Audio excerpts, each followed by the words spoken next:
Obviamente nuestro primer pitch fue malísimo. Yo no puedo creer que alguien en ese pitch nos haya querido dar dinero.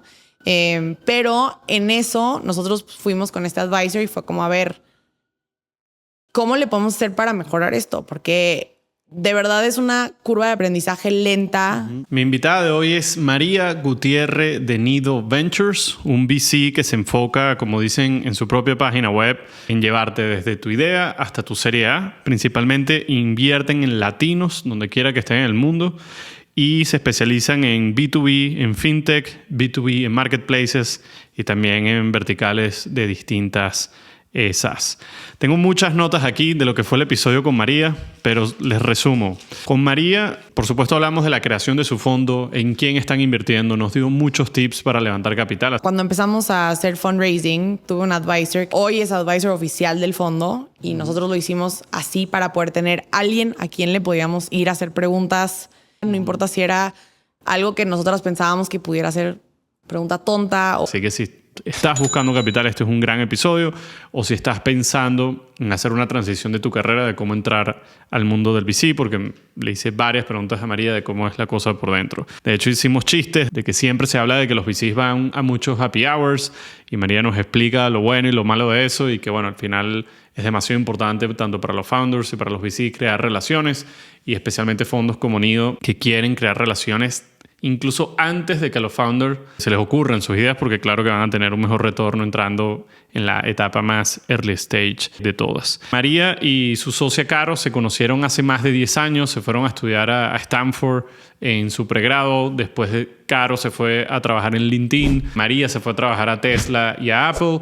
En un momento decidieron regresar a México, ver lo que estaba pasando aquí, primero con la idea de crear su propia startup y luego viendo todo lo que estaba pasando y tratando de conseguir su Son of Genius de ellas dos, se dieron cuenta que en Silicon Valley hay buenos y buenas ángeles o buenos fondos que invierten desde un perfil técnico. Y ellas dos, siendo técnicas, decidieron traer eso a la mesa y tratar de combinar su experiencia como angels antes de montar Nido, su experiencia técnica y sobre todo todas las conexiones que han construido en Silicon Valley que les permiten no solamente saber un montón de cosas, sino probablemente ayudar a su portafolio a llegar a la siguiente ronda precisamente con las conexiones que tienen en los Estados Unidos. Ambas recientemente fueron nombradas Forbes 30 Under 30 y de hecho María acaba de publicar cómo ha sido su historia de pasar a ser VC full time. Hablamos justamente de que una de las estrategias de Nido Ventures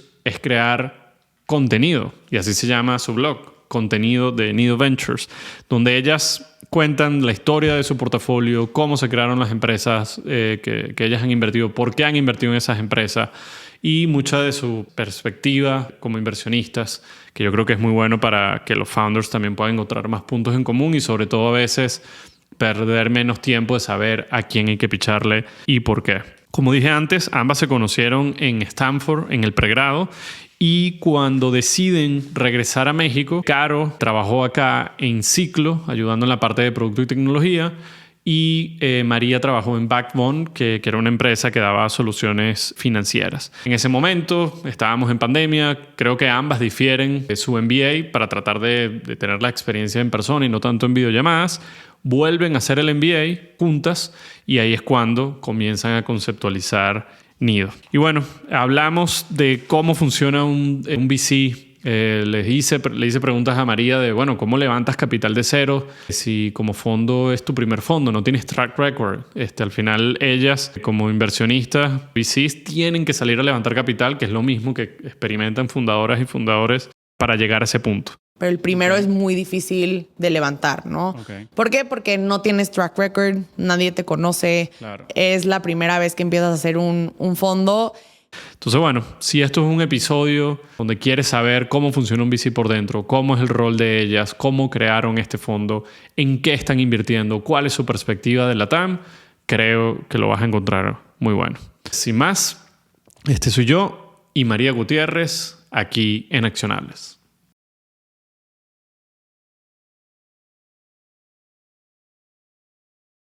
Bueno, María, bienvenida aquí a Accionables y a Ciudad de México, que sé que nos estás visitando por el Tech Week. Ya nos vas a dar más detalles. Pero bueno, de una, ¿qué andas haciendo aquí en la ciudad? Muchísimas gracias por invitarme. Bueno, vine esta semana a México Tech Week, que creo es la primera vez que se hace realmente la edición de México Tech Week acá en la Ciudad de México. Yo estoy de aquí, pero vivo en Los Ángeles, entonces vine a conocer más founders, reconectar con el ecosistema y bueno, continuar siendo parte de este ecosistema que ha crecido tanto en México en los últimos años. ¿Y qué hiciste particularmente esta semana? He visto que hay un montón de eventos, hay gente que está jugando pádel, he visto encuentros en terrazas, un montón de happy hours. Nosotros tuvimos ayer un evento de growth en las oficinas de Kavak. ¿Tú en qué has participado por ahora? Siento que es exacto el epítome del VC y el mundo de tech con sus miles de happy hours que han hecho. Pero bueno, me tocó ser parte de un panel de content creators, que como parte de la estrategia que tenemos en Nido, estamos creando mucho contenido. Así se llama nuestra publicación y bueno, feliz de que más gente se suscriba y escuchen lo que estamos escribiendo. Pero bueno, estuve en este panel de content creation y luego estuve en un panel de GPs and LPs, entonces más del lado de cuál es la estrategia del fondo, qué estamos haciendo para invertir, cómo es que cerramos y qué le podemos dar de advice a la gente que está intentando empezar fondos y pensando en hacer esta locura que hicimos Caro y yo. Y luego he participado en varios happy hours. No fui al pádel, no llegué al pádel, pero bueno, happy hours, juntas, de arriba para abajo, paneles de AI, un poquito de todo. Hoy justo en la mañana hay una cuenta en Instagram que me da mucha risa, es la de Red Point Ventures. Hacen como comedia en el Instagram. Y la última que vi, la recomiendo irla a buscar en la cuenta. Hablaban de qué pasaría si una persona normal se uniría al mundo del VC y hacía un montón de preguntas. La primera era, bueno, me imagino, hola jefe, buenos días, me imagino que la primera semana va a ser estar con HR. No hay HR. Esa es la primera respuesta. Después justamente le hablaban de los happy hours y decían, mira, pero vi mi calendario y tengo happy hours todas las noches, pero en los eventos de mi calendario no veo que hay ningún founder yendo. Entonces, no sé si eso es cierto, porque yo no estoy tan metido en el mundo de VC. ¿Si hay tantos happy hours en los VCs o cómo es eso? Sí, les encanta. Creo que, bueno, y tienen una razón de ser, ¿no? La parte de por qué los VCs funcionan con los founders es como esta relación que va a durar más de 10 años y todo sale bien. Entonces tú lo que quieres es realmente estar seguro de que el founder te cae bien y que al founder le caes bien tú, ¿no? Entonces nosotros hacemos mucho esfuerzo de conocer a los founders desde antes. Yo quiero conocerlos antes de que se les ocurra la idea, antes de que estén pensando en emprender. Entonces, por eso es que creo que se han creado muchos de estos eventos, que es donde se junta toda la gente que quiere ser parte del ecosistema o es la gente que quisieras formar parte del ecosistema. Y entonces ahí se crean las relaciones, ¿no? A veces creo que el chiste y el estereotipo es real. A veces hay más happy hours de las que debería de haber, pero se presta mucho a realmente poder tener más conversaciones, quizás una mezcla entre personal y profesional para conocer a estas personas que se antoja emprender. Y ellos también nos escogen a nosotros como inversionistas. Entonces es una relación de dos lados y es súper cercana. Entonces creo que una manera optimista de ver a las miles de happy hours, pero luego acabas nada más hablando con otros inversionistas por 6 horas. Ya. Y bueno, entonces ya entiendo más porque justo el reel termina en ese Instagram y dice, mira, volvió a la oficina de la jefa o el jefe y le pregunté, mira, vi todo el portafolio y vi que el criterio de inversión fue que había buenas vibras con los founders. O sea, sí cerraron el reel, te lo juro, está buenísimo. Me dio mucha risa. Lo voy a ver. Y por lo poquito que me acabas de contar, que bueno, sí, hay que tener una buena relación con las personas que vas a invertir, que probablemente es clave. Al final vas a tener un montón de reuniones de trabajo, vas a debatir y discutir un montón de decisiones difíciles seguramente. Estoy de acuerdo que bueno, que lo de las vibras es claro. Al final son unos socios más que a veces, de nuevo, yo no estoy en el mundo del VC, a veces en algunos proyectos he levantado capital y a veces uno se le olvida de que no es que estás recibiendo un cheque, estás buscando hacer crecer tu equipo, literalmente cuando asumo que el fondo es de los que en verdad se involucra en el negocio y el que está interesado más allá de necesariamente los múltiplos, pero bueno, tú me vas a contar de eso mucho más hoy. Y bueno, mencionaste a Caro, échanos un poco el cuento de Nido. ¿Dónde salió el nombre? Me parece que el nombre del newsletter, del blog que tienen contenido, está buenísimo. Pero bueno, cuéntanos un poquito más. ¿Qué se traen entre manos? Les cuento la historia. A ver, Caro y yo nos conocemos de hace más de 10 años. Ya nos conocimos en la carrera. Los dos estudiamos ingeniería y éramos estas dos niñas mexicanas que se fueron a estudiar a Estados Unidos. Super nerds, queriendo entrar al mundo de tecnología en Silicon Valley. Eso fue lo que hicimos al graduarnos. Caro siendo programadora, ella se fue a trabajar en LinkedIn en el equipo de ingeniería. Y yo trabajé en Tesla y en Apple en el lado de supply chain. Compraba semiconductores. Para mí era como esta intersección perfecta entre ingeniería y negocios, que creo que sigue siendo un poco lo que quiero hacer hoy. Y en todo este tiempo nos dimos cuenta que sí queríamos hacer algo otra vez con Latinoamérica. Para las dos era importante regresar a México, regresar a LATAM, hacer cosas por la región. Y nuestra idea era que íbamos a hacer una startup tradicional. Entonces empezamos a pensar en cuál es la tesis, qué nos gusta, qué se está moviendo. Y de hecho pensamos bastante, teníamos ya diferentes ideas para empezar una empresa. Y en ese momento también decidimos regresar a hacer el MBA. Entonces iba a ser 2 años de poder mantener la visa en Estados Unidos y de poder pensar cuáles eran nuestros siguientes pasos. Y en ese momento empieza la pandemia, diferimos la maestría y vinimos a trabajar a 2 diferentes startups aquí en Latinoamérica. Tú, como sabes, Caro trabajó en Ciclo liderando el equipo de ingeniería y producto. Y yo estaba en una empresa que se llama Backbone Systems, que no es venture-backed, pero ellos lo que hacían era gestión de cumplimiento para instituciones financieras. Entonces ayudaban a las startups en México a poder a estar en cumplimiento con la CNBV. Bueno, y no solamente las startups, sino cualquier tipo de banco, institución financiera, etcétera.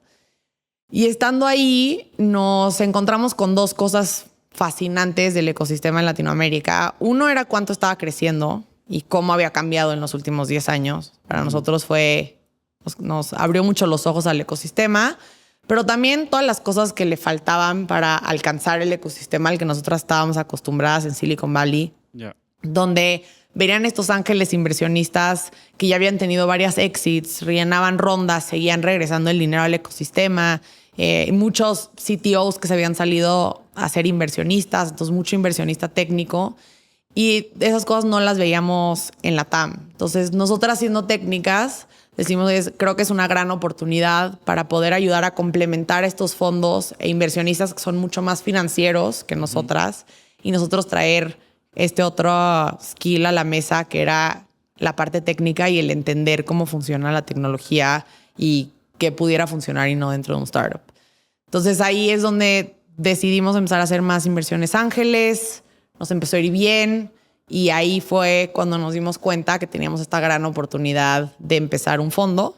Entonces a la mitad de la maestría empezamos a levantar el fondo, que bueno, creo que eso pudiera ser, pudiera hablar 1 hora más de todo lo que fue levantar el fondo durante la maestría mientras estudiábamos. Muchas cosas buenas, otras muy difíciles, pero bueno, acabamos de levantar el fondo durante la maestría y la idea de lo que queremos hacer hoy con Nido es entrar en etapas súper tempranas, volvernos como ángel institucional que veíamos nosotras en Silicon Valley con estos cheques de $150,000 para poder apoyar a startups y a founders en Latinoamérica y founders latinos también en Estados Unidos a empezar empresas. Entonces, muy enfocadas en el lado de tech. Y bueno, así empezó. No tenía idea. Sabía que cuando coincidí con Caro en Ciclo, no sabía que estaba difiriendo su maestría. Bueno, me hace sentido porque parte de la experiencia es obviamente estar ahí en persona con la gente y no de repente en clases por una videollamada. Pero qué cool. Y habías dicho, ¿ya se conocían desde México o coincidieron en la universidad y allá fue que hicieron clic como que, mira, tú también eres de México? Y ¿de niñas o en universidad? Nos coincidimos en la universidad, porque Caro es 1 año abajo que yo. Entonces, yo ya estaba allá, ella llegó y desde el primer día que nos conocimos nos hicimos súper, súper amigas. Creo que también era esta idea de... Pensábamos que no existía una persona como la otra. Y de la nada nos encontramos... en muchas cosas somos muy diferentes, que creo que eso es lo increíble de cómo nos complementamos para Nido, pero fuimos amigas rápido desde el día 1. Sí. Y... justo algo me da curiosidad, lo hablábamos un poquito antes de comenzar a grabar. De repente ya ahorita aquí en México y muchos lugares de LATAM es como un grupo que se junta y vamos a hacer una startup, que entiendo que era lo primero que tenían en la cabeza. ¿qué me puedes contar? Yo que no soy VC y creo que mucha gente de la que nos escuchan no lo son. O sea, ¿cómo lo diferencias de una startup? Porque al final ustedes también son un negocio, ustedes también es un emprendimiento 100%, tienen que tener, me imagino, sus proyecciones de revenue. Claro, entiendo que los VCs apuntan a unos múltiplos alucinantes, que por eso también está tan sexy y está tan de moda y es tan cool decir que soy VC y todo, porque claro que es impresionante. ¿Cómo nos los cuentas? O sea, a diferencia de un negocio, porque incluso puede que sea tan parecido como una startup de que tienen los mismos temas, no sé, de marketing, tienen que, sus usuarios en este caso asumo que son inversionistas, pero son un marketplace, entonces también tendrías que traer el portafolio, o sea, tener un deal flow de buena cantidad de pitches. O sea, ¿qué nos puedes contar a alguien que nunca estaba allá dentro de armar un VC de cero? A ver, creo que sí hay muchas similitudes y para nosotros, especialmente en el levantamiento de capital, nos volvimos 50 veces más empáticas con nuestros founders y los founders que levantan capital, porque de verdad es muy similar a empezar un negocio. O sea, primero, en vez de tener esta idea de un startup, estás pensando en cuál va a ser la tesis de tu fondo, ¿no? ¿Por qué quieres invertir en eso? ¿Por qué tú eres la correcta para invertir en algo? Que creo que eso es algo que buscan muchísimo los inversionistas, como mi diferenciación como inversionista, que en nuestro caso era los backgrounds tecnológicos. Entonces, el haber venido de ahí, ¿por qué podíamos identificar oportunidades buenas de negocio? ¿Y por qué llegarían founders a nosotras, no? Porque entrar tan temprano, a mí mi diferenciación son mi deal flow, que es la cantidad de founders que me llegan y la calidad de founders que me llegan. Y la segunda es la forma en la que yo agrego valor, ¿no? ¿Por qué me escogería un founder a mí para ser su inversionista si tuviera la decisión de escoger entre 10, ¿no? Okay. Entonces, para nosotros eso nos tomó mucho tiempo de hacer mucha investigación en Latinoamérica, en Estados Unidos, qué es lo que veíamos que nos interesaba. En ese punto, y bueno, hablo un poco de eso, llegamos a combinar como la experiencia de Caro y la mía en una. Entonces, hoy invertimos en empresas B2B de tecnología, más que nada muy relacionadas al tema de nearshoring. Entonces, toda la tecnología que está alrededor de las industrias manufactureras, de supply chain, de marketplaces, etc. Pero bueno, pensar en toda la idea creo que es muy similar. Y luego creo que la parte donde sí hay cosas diferentes es que para nosotros, entre más crece el fondo, normalmente se vuelve más fácil crecer tu fondo, pero el primero es muy difícil de levantar, ¿no? ¿Por qué? Porque no tienes track record, nadie te conoce, es la primera vez que empiezas a hacer un fondo. Y por más que con los emprendedores es similar, como con un first time entrepreneur todavía puedes hacer la apuesta, es como más fácil apostar. Aquí se vuelve como esa parte es bastante más difícil. Pero bueno, igual tuvimos que hablar con abogados para constituir cómo íbamos a llevar las finanzas del fondo. Entonces, tener un modelo financiero con proyecciones, quién va a ser tu banco, cómo lo vas a hacer. Luego se te cae Silicon Valley Bank y también sufres similar a los emprendedores que se les cayó Silicon Valley Bank. Y así, o sea, fue ideando qué era lo que queríamos que fuera nuestra marca, que creo que también eso es algo que piensan muchos los emprendedores. Para nosotros queríamos ser un fondo que se viera que somos gente joven que está llegando a crecer del lado de tecnología, apoyarte más como partners, como decías tú, cómo me vuelvo tu socia y en ese sentido más, como más ingenieril, más tech. Pero a la vez tienes que tener la seriedad para los inversionistas, ¿no? Entonces, ¿cómo balanceas eso? Fue gran parte de lo que pensamos siendo la marca de Nido. Pero bueno, sí, como lo dijiste tú, creo que hay muchas cosas muy similares y para nosotros nos ayudó muchísimo a empatizar con nuestros founders, con lo difícil que fue para nosotras levantar. Y ya se me ocurre una pregunta, o sea, ¿ustedes tienen el privilegio o apuestan a entrar muy temprano? Porque obviamente el upside puede ser enorme, que de repente es lo que apuesta tanto YC, lo que apuestan aceleradoras es entrar tempranísimo, donde después el riesgo es mayor, pero obviamente el return puede ser enorme.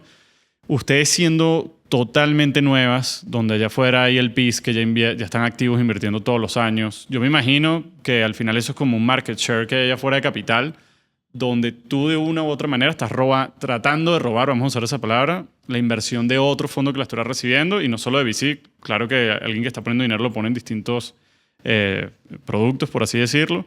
Pero tú ofreces siendo nueva, así como una startup te da una valoración pequeña también al principio por ser su primer angel investment.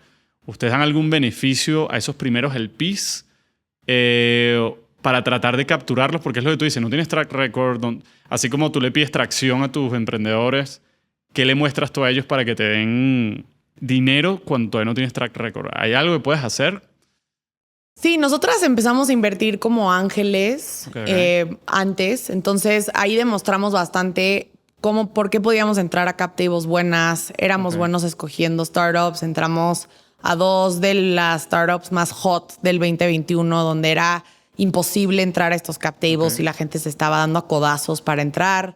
Entonces, eso fue mucho de cómo construimos la historia de por qué podíamos hacer este fondo. Entonces, era la parte entrar a estas cap tables y el por qué. Y ahí para nosotros era muy claro es la parte técnica y también nuestra conexión con Estados Unidos, con todos los fondos que tenemos allá. Y bueno, podemos platicar más de esto, pero gran parte de mi trabajo es ayudar a los founders a llegar a la siguiente ronda. Porque yo soy tan temprano que yo entro en un pre-seed, que es la primera ronda normalmente de un startup. Lo que quieres es que lleguen a la seed, luego a la serie A, la serie B. Pero bueno, por lo menos seed y serie A es algo que yo los quiero ayudar a llegar. Claro. Para nosotros ese network que habíamos creado en Estados Unidos fue muy fuerte, los backgrounds técnicos y nuestro track record de ángeles. Pero tienes toda la razón que es súper difícil venderle el fondo al PIS, particularmente el PIS que dicen, bueno, es que yo ya voy en el fondo 3. Claro. De estos quads que ya me han dado retornos buenos por 5 o 6 años. Entonces, pues prefiero meterle dinero a ellos o a ellas para que continúen y sean los mismos retornos, ¿no? Entonces ahí está donde empiezas a jugar con gente que no ha invertido en VC antes, que tú pudieras ser su manera de entrar a VC. Gente que confía en ti como persona. O sea, eso definitivamente fue casi todos nuestros inversionistas fue por eso, de que era gente que nos había dicho, oye, lo que sea que ustedes empiecen, yo quiero entrar. Entonces fue, oye, pues ya empecé. No es una empresa tradicional, es un fondo, pero igual quiero que entres, ¿no? Entonces, muchos de nuestros inversionistas también fue así, pero es sumamente difícil. O sea, creo que hay esta idea de como que hacerlo muy romántico, el ser emprendedor o el ser VC, pero creo que rara vez se habla como de lo difícil que realmente es las dos cosas, ¿no? Tanto emprendedor como hacer un VC por primera vez, especialmente si no vienes de la industria. Y creo que dentro del mundo del emprendedurismo puede ser no venir de la escuela correcta o no venir del mundo de startups y tech, ¿no? Entonces... Y dijiste una frase que alguien que está ahorita, no sé, escuchando esto y está levantando capital dice, pero ¿cómo demonios María dice que es difícil entrar en un cap table si a mí nadie me está dando dinero y ya le he pichado a 20 angels, me metí en 3 aceleradoras? Esas startups que en verdad se dan el lujo de elegir sus inversionistas, entonces, ¿cómo entran ustedes? ¿Qué hay que tener para que sí te dejen entrar en estas buenas inversiones que tú tuviste? ¿Contactos? ¿Muchos amigos? Creo que son muchas cosas. ¿Perfil atractivo como inversionista? Creo que bueno, primero es estar en el mundo de startups y tecnología y eso... Por eso están los happy hours, por eso están los eventos donde uno conoce gente. Por eso, y creo que también nosotras viniendo del mundo de tecnología empezamos a conocer mucha gente que, pues, todos los latinos que estaban trabajando en los big techs, luego en las startups acá, nuestros amigos que salían de Stanford y estaban creando empresas, nuestros amigos en México que también estaban saliendo y creando empresas, inversionistas, etcétera. Entonces así fue como empezamos a crecer nuestro network para empezar a conocer a estos founders que estaban empezando. Y bueno, nosotros teníamos 2 ventajas. Una era nuestros cheques eran chicos, como ángeles. Eran cheques que era mucho más fácil entrar a cap tables, pero igual estas cap tables estaban súper oversubscribed, tenían a todos los fondos del mundo queriendo entrar. Y creo que también era porque el 2021 era otra época. Sí. Donde yo creo que no fue bueno para el ecosistema porque la gente no estaba empezando empresas de una manera disciplinada, no se estaban yendo por los números, o sea, nada más era especulación. Okay. Entonces, si tú tenías un fondo que quería entrar, entonces querían entrar 80 y se volvía como esta pelea de... Los due diligence duraban menos de una semana. Nosotros tuvimos una llamada donde me dijeron, es que si no me avisas mañana tengo que cerrar la ronda. Y de verdad, era la realidad. Era si no le digo para mañana si quiero entrar o no, después de una llamada con este founder, puede que me quede fuera. Y creo que eso causó, bueno, este revuelto donde la gente empezó a súper querer entrar a estas empresas. Y digo, eso no le quito mérito a los founders. De verdad, estos founders, nosotros en los que hemos invertido, me parecen espectaculares todos. Y creo que es gente increíble que va a hacer cosas grandes con sus vidas. Pero de verdad creo que también era una época muy diferente. Entonces, y para nosotros era, mira, yo vengo al lado de tecnología, tengo muy buenas conexiones en Estados Unidos, que es muy diferente a lo que estás construyendo en Latinoamérica. Y bueno, y aparte te quiero ayudar. O sea, quiero pasar tiempo contigo. Estoy abierta. Nosotros con nuestros founders hoy tenemos una llamada cada 2 semanas. Y si quieres más. También si quieres menos, se vale. Pero mi tiempo es para ayudar a mis founders y ese es mi trabajo. Entonces, creo que esa parte también cuando ya fondos muy grandes te están invirtiendo, ya no es lo mismo. No es ese mismo como relación donde yo lo que quiero es poder estar ahí contigo. Claro, especialmente los primeros 6 meses de la empresa. Ya. Y todo esto que estás tratando, entonces, tú y Caro de traer, bueno, pasaron muchos años en Silicon Valley. De hecho, bueno, tú sigues viviendo en California. Tengo entendido que Caro ahora está en Miami, que además es otro ecosistema que está creciendo aceleradísimo. O sea, hasta ahora, ¿cuál es tu conclusión personal entre qué nos está faltando aquí en Latinoamérica versus un amigo, una amiga tuya que ya también tiene una startup allá? ¿Es procesos? ¿Es más disponibilidad de talento en el mercado? ¿Es más acceso a mentores? ¿Es más capital? Porque entiendo que ustedes están invirtiendo en empresas latinoamericanas. Y antes de seguir ahí, ¿esas empresas la idea es que atiendan a juro el mercado de LATAM o pueden salir a atender cualquier lugar del mundo? Nosotros nos encantaría que... Bueno, primero te contesto tu última pregunta y luego me voy a la primera que hiciste. Pero creo que nuestra idea es invertir en founders latinoamericanos en todas las Américas hispanohablantes. Okay. Entonces, no invertimos en Brasil, pero sí invertimos en Estados Unidos. Okay. Y nuestra idea es que todas estas empresas eventualmente puedan ser empresas globales. A mí me encantaría eso. Yo creo que Latinoamérica tiene el talento para llegar a construir empresas que salen de aquí y se van a todo el mundo. Okay. Entonces, para nosotras buscamos founders en todo Estados Unidos y en toda Latinoamérica. Idealmente queremos que estén involucrados en estas industrias que están atadas a nearshoring, que yo creo que no solamente va a ser México y Estados Unidos, sino va a ser algo que va a estar hasta la Patagonia. Entonces vemos mucho B2B marketplaces, software vertical, infraestructura en fintech, este tipo de empresas.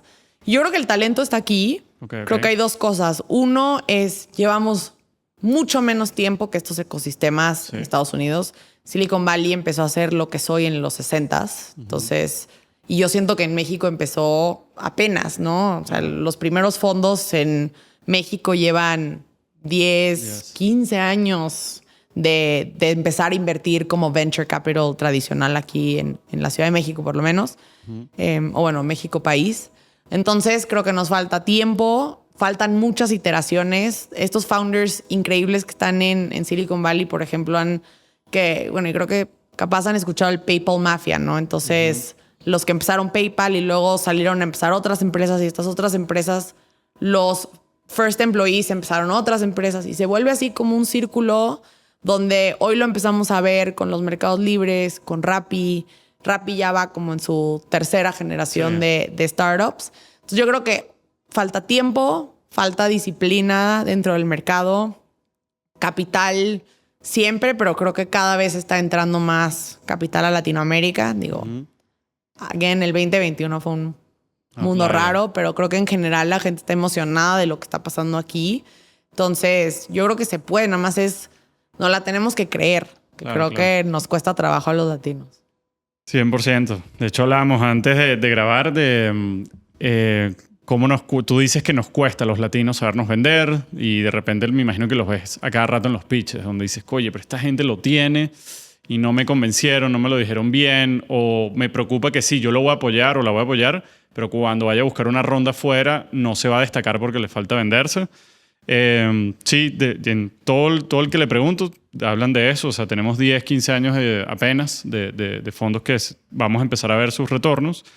Y ahí me da curiosidad, ¿es un mito o no? ¿O cuál es ese famoso rango de startups en el que hay que invertir para teóricamente una o pocas de ellas retornen el fondo? Yo escucho que una de cada 30 en libros, una de cada 50, una de cada 60.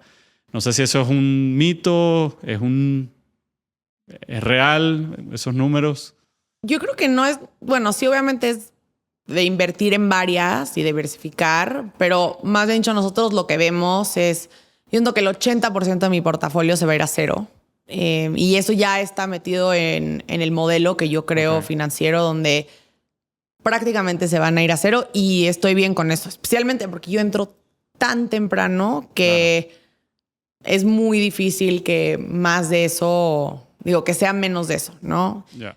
Creo que la interesante con Venture y lo que tú platicabas al principio de los múltiplos es que ese es el juego que nosotros estamos jugando, ¿no? Hay una cosa que se habla mucho dentro del mundo de VC, del power law, ¿no? Entonces, yo por lo menos con mi portafolio, con una empresa que la saque del estadio, yo regreso todo el fondo y más. O sea, yo tendría un retorno de 3, 4, 5x con una empresa.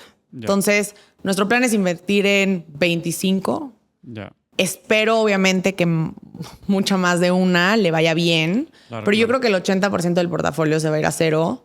Y creo que muchas veces es cosas que están fuera de tu control. Nosotros también estamos invirtiendo tan temprano que yo le estoy apostando a un equipo, a unos founders. Y hay veces que por más que sean el equipo correcto, a veces van a necesitar más tiempo, más dinero y a veces no va a haber ninguno de los dos, ¿no? Claro. Entonces, no sé si es el 1 de 30, pero para nosotros lo vemos más como el 80% del portafolio se va a ir a cero. Ok. Después saco ahí las matemáticas de los números. Y entonces, este fondo, ¿cuántas llevan invertidas? ¿Ya invirtieron en las 25? ¿Están buscando todavía empresas? Estamos buscando todavía empresas, escuchen.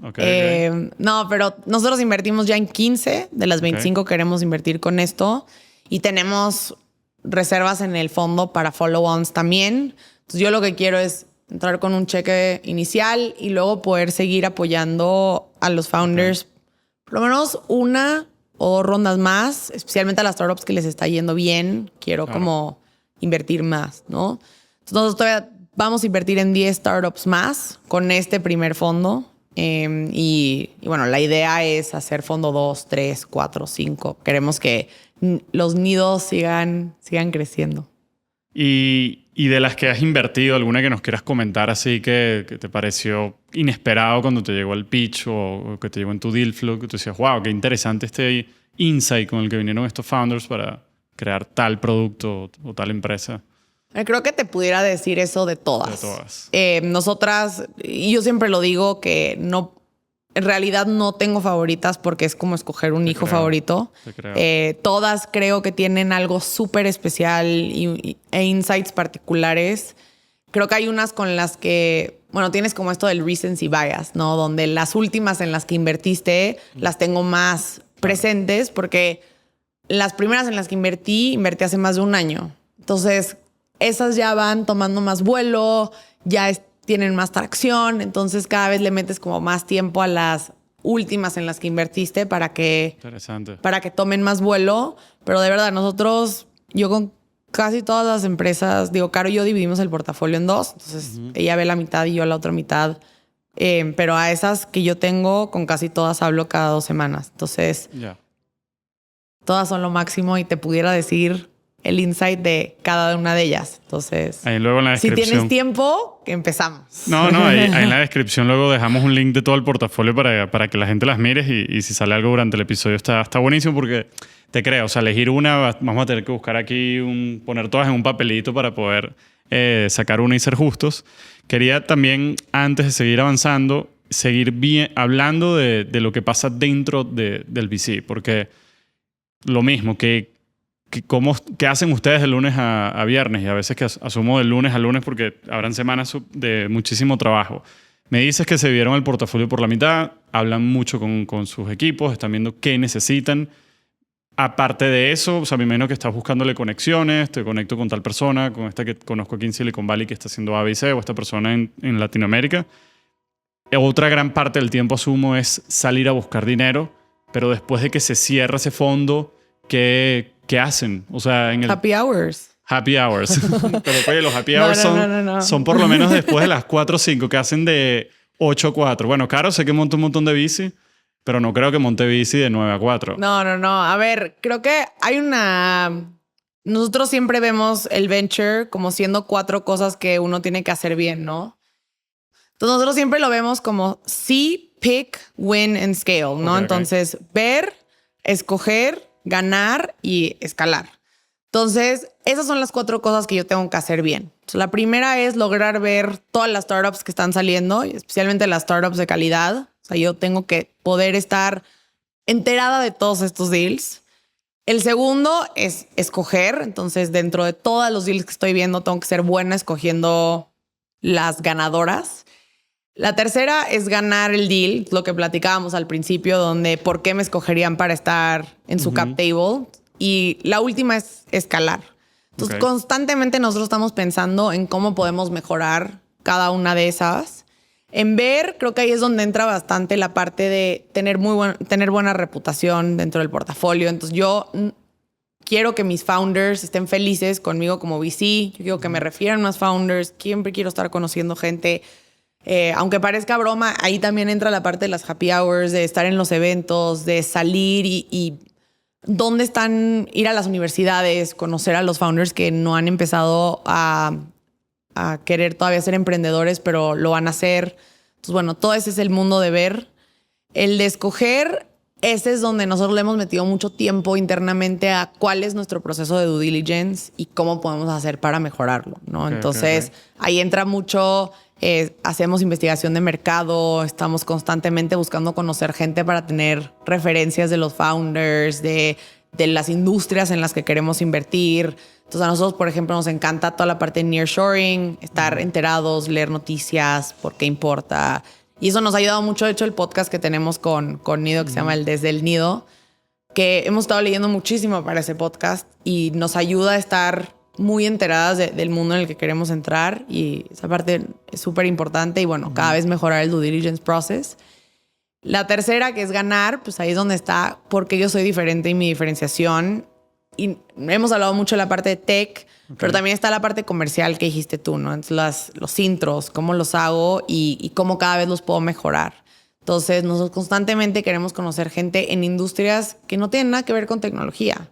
A mí me interesa estar plugged in con manufactura, con automotriz, con farmacéuticos, con plásticos, como estas industrias legacy que nosotros dentro de Nido vemos que son bastante lo que viene o lo que creemos que va a traer esta nueva ola de tecnología, porque realmente ahora, especialmente con nearshoring, hay un empuje a que estas industrias realmente tengan más tecnología. Entonces, eso estamos mucho del tiempo también haciendo cosas alrededor de eso. Y la última es escalar, ¿no? Entonces, mi tiempo con los founders. Darles el tiempo que yo puedo para ayudarlos. Y creo que ahí es donde entra lo interesante de lo que hacemos en Nido. Yo ayudar a un founder puede ser desde, oye, he tenido un mal día y solo quiero poder hablarlo con alguien, porque no lo puedo hablar con mi equipo, porque mi equipo me tiene que ver bien siempre. Entonces, a veces nada más es una conversación de 5 minutos personal de cómo puedo estar ahí por ti. Otras veces son muy técnicas. Oye, esta es la nueva iteración del producto. ¿Qué opinas? ¿Dónde ves que está bien, que está mal? ¿Cuáles son tus opiniones de de esa feature particular, etcétera? Pero bueno, ese creo que ahí es donde entramos en la parte de escalar muy fuerte. Qué interesante, qué interesante. Y hasta ahora tú personalmente, hay algo que me da curiosidad. Una startup siempre se le pide que itere lo más rápido posible, que valide hipótesis lo más rápido posible, porque se asumen que la mayoría iteran con la idea inicial o que pivotean, que a veces el pivot puede ser radical y arrancas un negocio completamente distinto. De hecho, me atrevo a decir que tú y Caro, de cierta manera, pivotearon porque pensaban emprender probablemente una startup tradicional y se fueron por VC.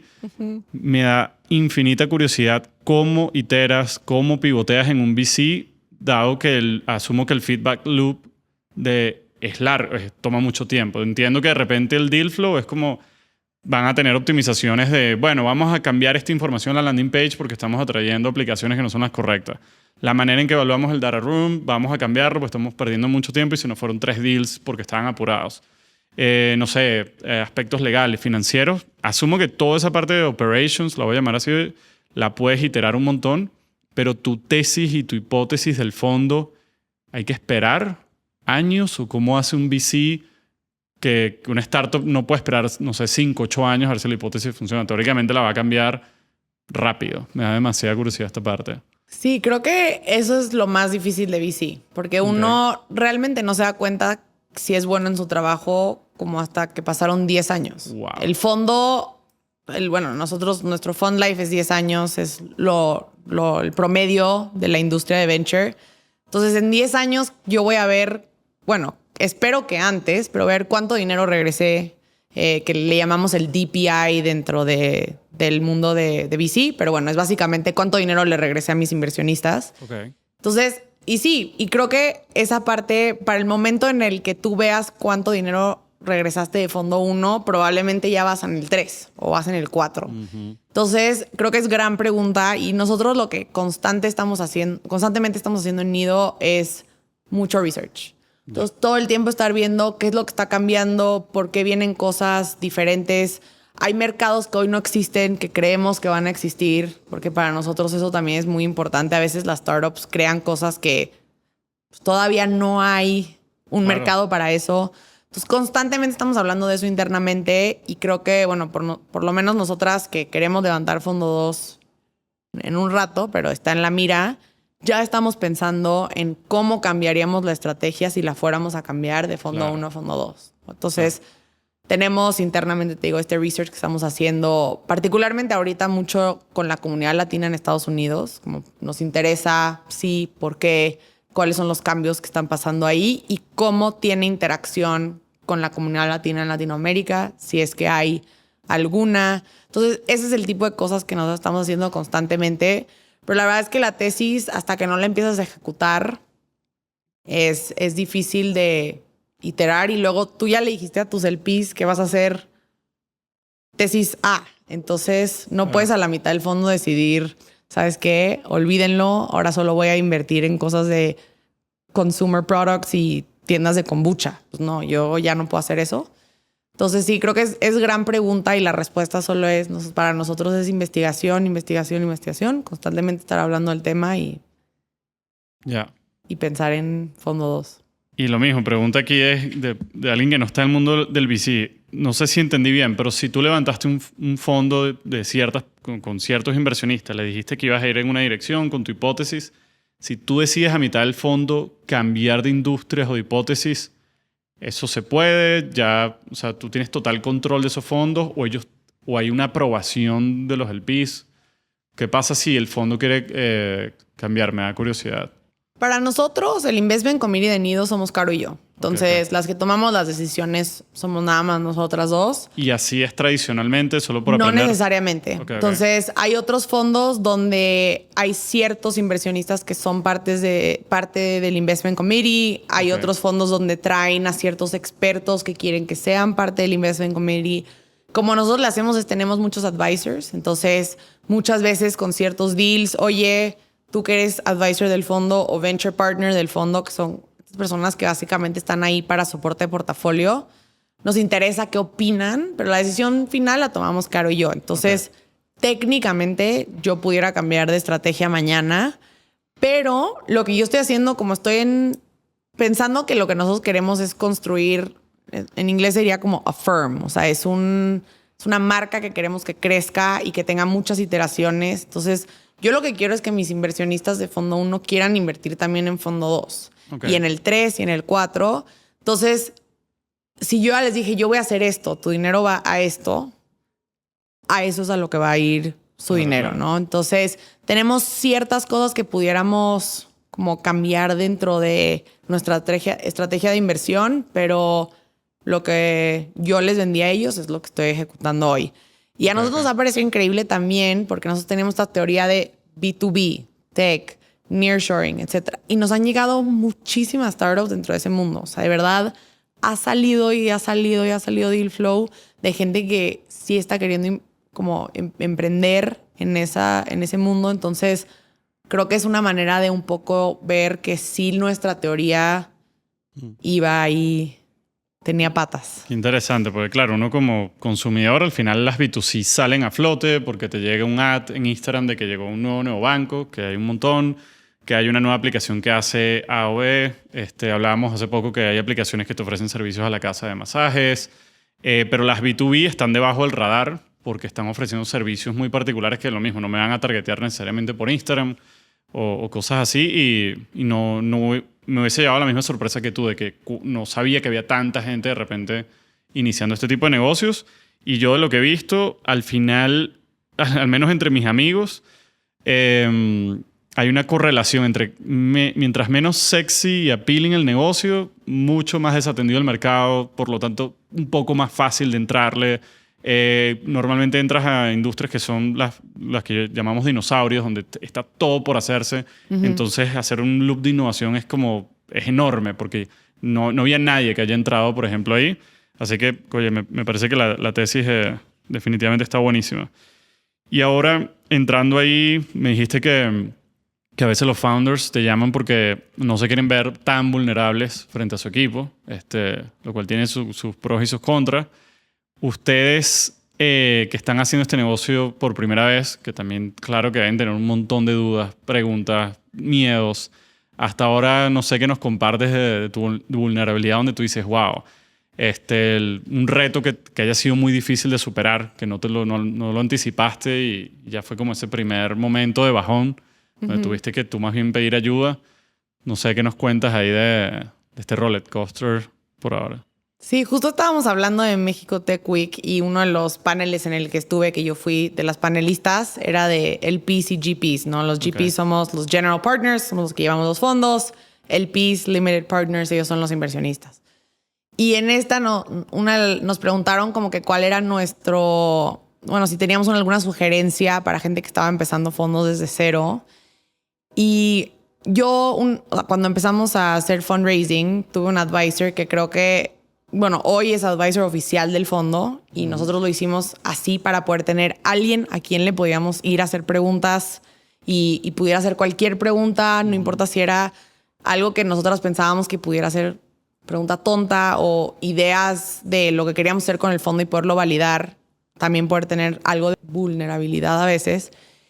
Y cuando empezamos a hacer fundraising, nosotras estábamos en un mundo completamente diferente. Nosotros no veníamos de VC, nunca habíamos levantado fondos de inversión de capital. ¿Habías pitchado antes por primera vez en algo? O sea, había pitchado otras cosas. Okay. Había, en el startup que estaba antes, habíamos pitchado para vender lo que estábamos haciendo con el startup, pero incluso dentro del mundo de supply chain, yo era la compradora. Entonces, a mí me habían pitchado toda la vida. Okay. Yo nunca me había tocado realmente, fuera de entrevistas de trabajo y la aplicación que hice para entrar a la universidad, era la primera vez que estábamos pitchando. Obviamente nuestro primer pitch fue malísimo. Yo no puedo creer que alguien en ese pitch nos haya querido dar dinero. Pero en eso nosotros fuimos con este advisor y fue como, a ver, ¿cómo le podemos hacer para mejorar esto? Porque de verdad es una curva de aprendizaje lenta y toma muchas iteraciones y no quieres como quemarte todos tus cartuchos en estas prácticas, ¿no? Entonces, de ahí salieron dos cosas. Una de las cosas que empezamos a hacer es le empezamos a pitchar a amigos. Era como, mira, no es que quiera tu dinero o no. O sea, padrísimo si quieres entrar, pero la idea es más, solo dame feedback. Quiero hacerte el pitch y tú dime qué opinas. Y ahí hubo muchas iteraciones dentro del fondo. Pero la segunda parte fue lo que este advisor nos dijo y fue el advice que yo di en el panel de México Tech Week, que nos decía, si el 95% de la gente con la que tú hablas no te dice que no estás hablando con suficiente gente. Wow. Y para nosotros eso nos sacó muchísimo de onda. Creo que fue la mejor sugerencia que me pudieron haber dado porque eso es lo más difícil de este mundo de fundraising, especialmente para Fondo 1, donde no estás acostumbrado a que tener 95% de failure rate es algo bueno, ¿no? Estándar. Entonces, esa parte fue muy difícil, como de llegar al momento de, mira, aunque lleves 10 nos, como que dale, ahí viene el sí, ahí viene el sí. Y creo que esa parte sí fue fuerte psicológicamente, tienes que seguir en el juego y creo que ahí es donde yo te decía que empatizo muchísimo con los founders, donde uno después del pitch 100 estás cansado, estás muy cansado. Después del pitch 100, capaz 5 te dijeron que sí, pero puede que los 5 fueron del 96 al 100. Entonces es fuerte y bueno, esa parte la hemos platicado mucho, pero... Wow. Y bueno, creo que de repente de nuevo, el que ya tiene, no sé, su segunda empresa, su tercera empresa, ha levantado capital, ya ha pasado por ese proceso, ya puede entender esto, pero el que nos está escuchando que apenas está en sus primeras rondas en su vida, no es un mito entonces que hay que salir a hablar con decenas de inversionistas, de aceleradoras hasta que llegue y no desmayar, sino verlo como, mira, estoy por ahora on track de lo que la gente vive en este proceso y voy a tener que apuntar a ese 95% de nos que me acabas de decir. Interesante. Y ese tema de la empatía con los founders, que me acuerdo que cuando por acá estuvo Regina Zurutuza de 500, yo le decía que, bueno, ahí es como el karma de que de repente ustedes por su trabajo también, ustedes son parte de ese 95% que dice que no a N founders. Y cuando entonces ustedes salen a buscar capital, se acuerdan viene el karma donde, mira, ahora yo estoy entendiendo un poco toda la gente que me está dedicando tiempo a mí, haciendo data rooms, etcétera, que cuando a ti te llega una empresa, y sobre todo tú dices, bueno, mira, sí, ya cumples con mi tesis, pero si nos quisiéramos preparar para lo siguiente, el pitch tienes estos gaps o estas cosas que ya yo veo que en Estados Unidos son un poquito más estandarizadas. Natalia González de La Neta del VC también me decía eso, que sí en Estados Unidos, por lo que hablamos antes, más décadas en esto, ya las cosas están más pulidas, hay más personas que incluso te ayudan, te ayudan en estas mock interviews que de repente tú estabas haciendo o estos pitches. ¿Qué de repente o qué tips nos puedas dar para los que están haciendo, bien sea o pitches hablados o los decks o hasta los data room? ¿Tú tienes algunos gaps muy identificados de que, mira, lamentablemente todavía los emprendedores de la TAM siguen fallando en este tipo de cosas que ya en Estados Unidos son no-brainer? ¿O qué tan grande o pequeño es ese gap? Yo creo que, sí hay el gap donde creo que la información que tenemos en Latinoamérica a veces es menor a la que hay allá, pero no es algo que no puedas lograr obtener. O sea, hay muchos recursos que sí, de Y Combinator, que tú puedes encontrar en Google, de cómo armar un pitch correcto, miles de newsletters. De hecho, a mí me encanta lo que hace Nat porque creo que ha logrado traer mucha de esa información como al mundo de Latinoamérica y hacerlo accesible en español.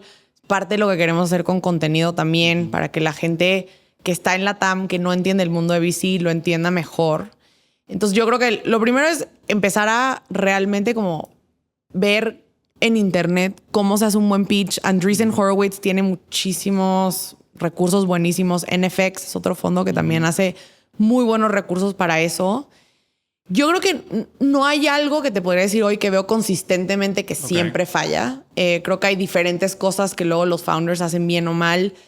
Creo que el market research a veces es muy malo y no necesariamente lo compararía contra un founder en Estados Unidos o no, sino en Latinoamérica como tal. Vemos que la gente dice, oye, el tamaño del mercado es 5 billion, entonces por ende mi solución funciona. Yeah.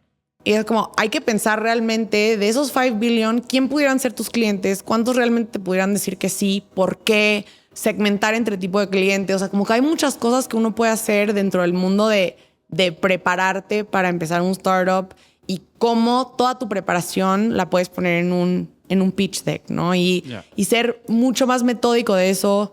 He visto muchos pitches donde no tengo idea cuál es la solución, como hasta la slide 10. Y a veces nosotros, porque realmente revisamos todo lo que nos llega y lo que queremos es ser super founder friendly, ayudar a los founders a encontrar realmente si tienen una idea buena y capaz no la saben explicar, yo quiero estar ahí, pero no te deberías de tardar 10 slides para decirme qué es lo que haces. sé súper al grano, slide 2 o 3, yo debería de saber cuál es tu solución.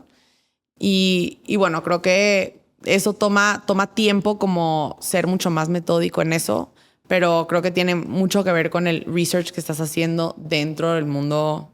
O sea, encontrar realmente ese problema que sí es un problema y es un pain y tú sabes por qué es un pain porque hablaste con 100 personas en esa industria que te dijeron que era un pain y que realmente era algo que estarían dispuestos a pagar mucho dinero para solucionar. O sea, no que algo sea, bueno, si existiera ese app y fuera gratis, me sumaría. Ya. No, yo te quiero pagar miles de dólares por lo que estás haciendo tú.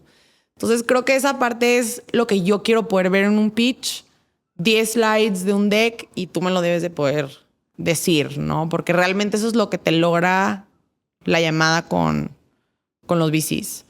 Y bueno, creo que también hablando un poco de los pitches, y me estoy alargando un poco, pero ya cuando llegas a la parte del pitch, tienes que asumir que el VC vio tu deck. Hay unos que capaz no. Nosotros, antes de cada llamada, yo quiero saber exacto qué es lo que creo que haces a través del deck. Entonces es más como, explícame rápido por qué eres el correcto o la correcta para empezar lo que estás haciendo y realmente al grano, cuál es tu solución.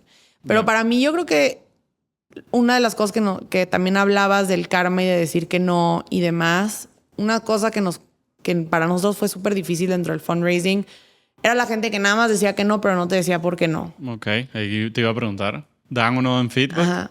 Y más cuando ya tuviste una llamada. O sea, si yo te mando mi pitch deck, no te late y nada más me dices, oye, la verdad es que no es para nosotros porque no invertimos en Latinoamérica. Ok, perfecto. Buenísimo. Como yo te pudiera decir, oye, estás fuera de tesis. Yeah. Pero si ya tuve una llamada contigo, o sea, yo por lo menos quiero poder mandarte un email que dice, oye, la verdad es que no vamos a entrar por tal y tal y tal. Okay. Si yo ya te hice hacer todo el due diligence para el fondo, yo sé el tiempo que toma eso. Que los founders también sepan que nosotros le metimos mucho tiempo de nuestro lado también. O sea, si ya entramos en due diligence es porque de verdad nos interesa mucho la empresa. Pero y te voy a decir que no. Yo personalmente, esto es muy de María. A mí me choca que me marquen para decirme que no. Prefiero que nada más sea un email rápido, rip the band-aid off. Okay, entonces yo lo que hago es mando un email o lo que sea, un texto, lo que sea. Oye, la verdad es que no por tal y tal cosa. Feliz, te ofrezco una llamada de 30 minutos para que platiquemos si es que tú la quieres. Qué bien. Y lo dejo en el founder o la founder que decidan si quieren ese feedback o no. Pero que sepan que realmente cuando nosotros le metemos tiempo al due diligence es porque estamos sumamente emocionados. Entonces, y aprendimos por toda la gente que nos dijo que no, nosotras también, ¿no? Qué bien, qué bien. Y justo ahí, o sea, tú, es muy cómico, pero... una vez hablaba con unos partners de YC que reciben, no sé, creo que son ya 2,000 aplicaciones, a veces hasta 4,000 en un batch, que es una locura. Y dice, mira, la gente cree que nosotros somos los enemigos, que estamos ahí como la profesora o el profesor que te quiere raspar en el examen. Y no, nosotros queremos encontrar ahí pitches increíbles, pero si no nos haces la tarea fácil, te tengo que descartar. O sea, lamentablemente estoy tan apurado leyendo 100 pitches al día o formularios en el caso de YC, que el que me la puso fácil ya se destaca, que por eso de repente creo que YC ha sido muy pionero de cómo decir las cosas en pocas palabras, especialmente escrita, ir directo al grano, porque la otra persona de repente no entiende el modelo de negocio, porque sería mentira pensar que todos los VCs van a entender todas las industrias que existen. De tu lado, o sea, ¿qué tips puedes darle a alguien para que mientras más personas se eduquen de cómo hacer eso, al final te hacen el trabajo más fácil a ti? Por lo tanto, ellos tienen más probabilidades de que tú sí los escuches y entiendan y pasen ese batch los que tuvieron red flags. De que, mira, tal vez tenías un negocio increíble, pero no me lo explicaste bien, o estoy muy apurada, lamentablemente, y tengo que pasar a las otras 20 que me lo explican mejor.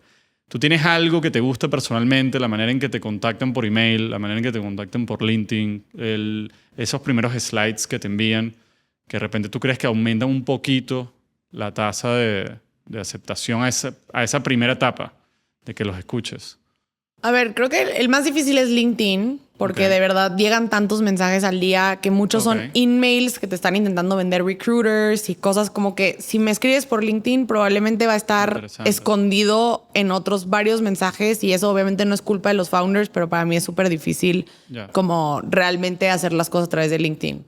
Por email reviso todo lo que me llega a mi email y todo lo que llega a contacto o contact@nido.ventures, se revisa todo y automáticamente te va a llegar un link de lo que nosotros queremos que nos des. Entonces, si tú le picas ese link, te va a pedir tu deck, te va a pedir un one-liner, te va a pedir como ciertas cosas que honestamente cualquier founder debería de tener a la mano. O sea, es un link relativamente fácil y rápido.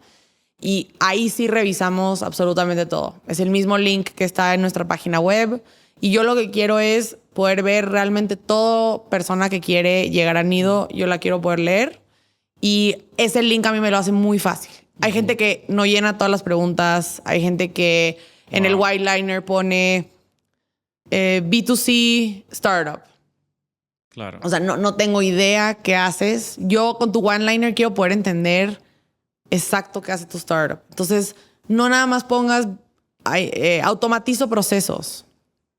Claro. Okay. O sea, sí entiendo que eso haces, pero ¿por qué es importante? ¿Por qué es relevante dentro de qué industria? Etcétera. Entonces, para nosotros, la gente que llena ese form completo, para mí ya vas como un paso adelante y me haces la tarea fácil. Claro. Puedo ver tu deck de una manera súper fácil, puedo entender si estás en la industria en la que necesito que estés o no, si cabes bajo mi tesis.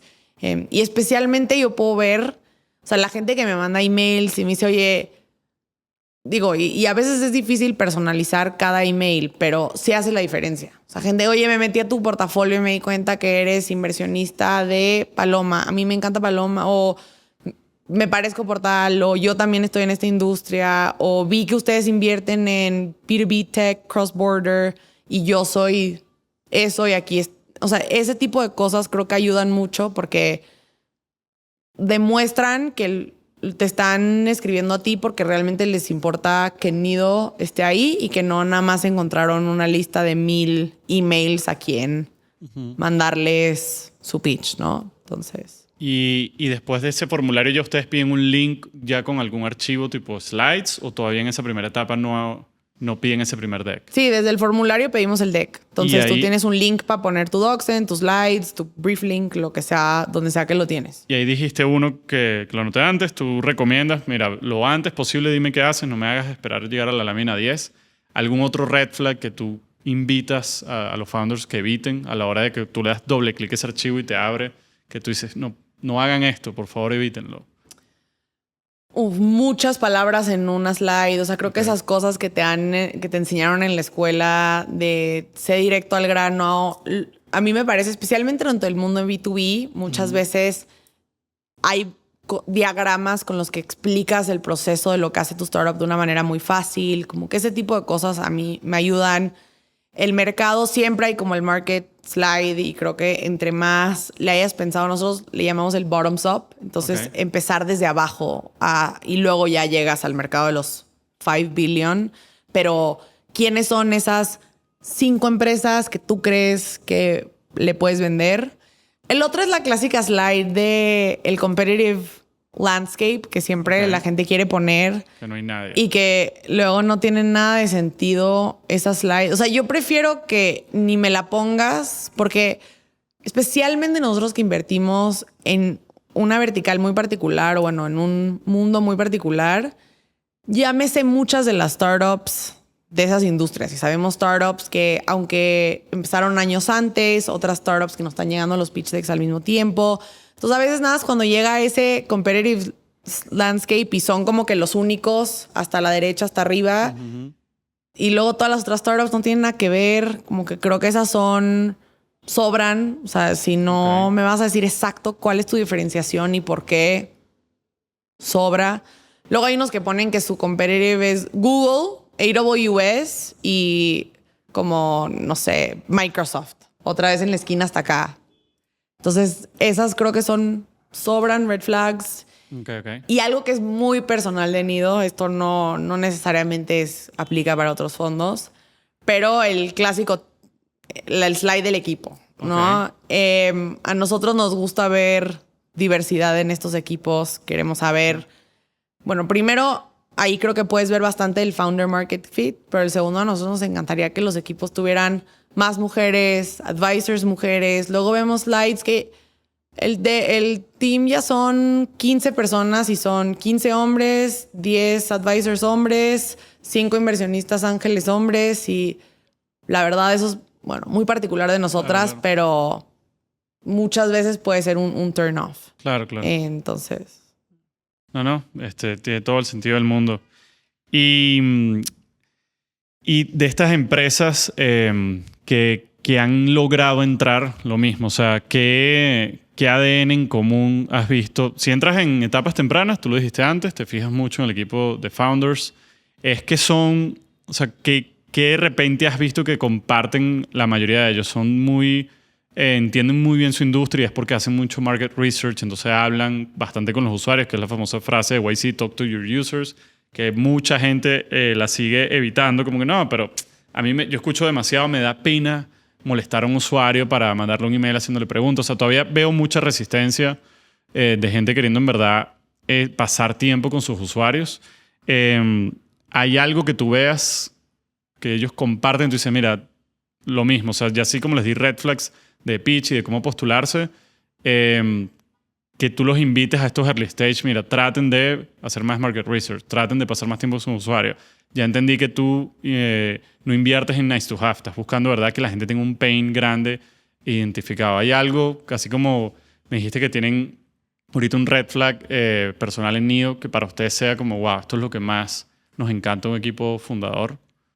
A ver, primero, nosotros, Founder Market Fit es súper importante. ¿Por qué estás en la industria en la que estás? Y capaz no eres un experto en la industria yet. Te estás volviendo experto con todo el research que estás haciendo. Pero tiene que haber una razón por qué el problema que quieres resolver tiene sentido contigo.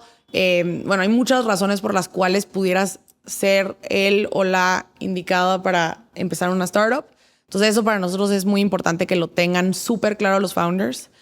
El segundo es buscamos resiliencia, o sea, resiliencia, pasión, que no estás emprendiendo por emprender, sino porque realmente te encanta el mundo en el que te quieres mover y el problema que quieres resolver. El tercero creo que es esta idea de que así como, bueno, y lo platiqué contigo hace un poco, pero la parte de romantizar ser founder, ¿no? Okay. Entonces es durísimo ser founder. Van a ser 10 años fuertes de muchísimo trabajo, esfuerzo, donde tu prioridad es tu startup, tu prioridad es tu trabajo y creo que no es para todo mundo empezar un startup que tiene VC backing.